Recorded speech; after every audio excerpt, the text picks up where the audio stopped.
as a painter. I was blessed at 13 years old to have spent 2 days with Salvador Dali, courtesy of a kid who had been a political prisoner in Cuba, whose father was very wealthy and had connections to Spain, and had to give up all his money to get this kid, Lazaro, out of Cuba. That kid met me. He didn't speak English, but we were like little brothers. And I could have only been 12 or 13 years old. We became brothers. He was a little bit older than me. And slowly he began to learn English. And he used to see me draw and paint all the time. And then I found out he was not only painting and drawing, but he was gifted just by the Creator. And he told me, he says one day, he said, he knew that my hero was Salvador Dali at that time. He said, I'll help you meet him. That's like me telling you I'm going to let you meet Buddha or Jesus or, whoever. And, I was like, you got to understand, a poor, broke-ass kid like me meeting Dali would be like, but at that age, kids talk. We're going to introduce you to this, that, and, it had no bearing in reality. And I'd never met anybody famous, and I didn't know what that meant. I didn't know. So one day he called his dad. His dad hooked it up. I go to New York. I spent a day with Salvador Dali. There's a film of Salvador Dali walking down the street with an ocelot and his cane and his arm around me, and I was going about, and he got his arm around me. There's a French film crew filming it, and he was speaking English, Italian, and Spanish all interlaced, and French. And then the second time when they opened the Huntington in Hartford Museum, they had all his work there, and I met him and his wife, and I spent time with them again. Of course, I was a kid, but he was like larger than life.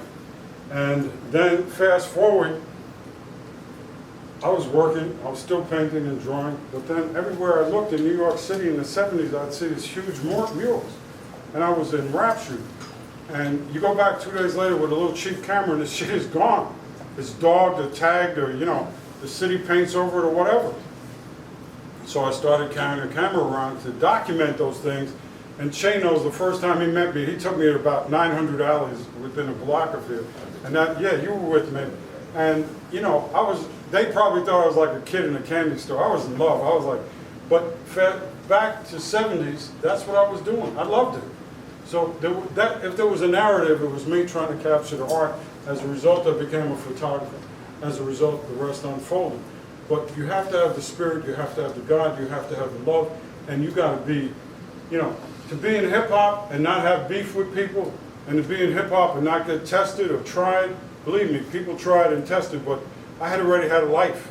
And I was in the streets, and I won't even tell you about Vietnam, all this other crazy stuff. That's who created this cat. It was like 1,000 things. My mother and me being kicked out of a little shitty apartment with no heat in the street. 2 little brothers. All those things were the narrative, man. And the thing that stayed with me was 2 words: survival and love. And those are the things that have propelled me and given me these strange gifts that I have. And that's how I got to be where I am.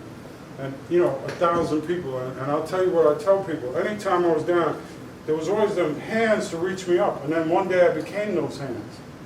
And when I became those hands, that was a great responsibility. And that's why I'm here before you.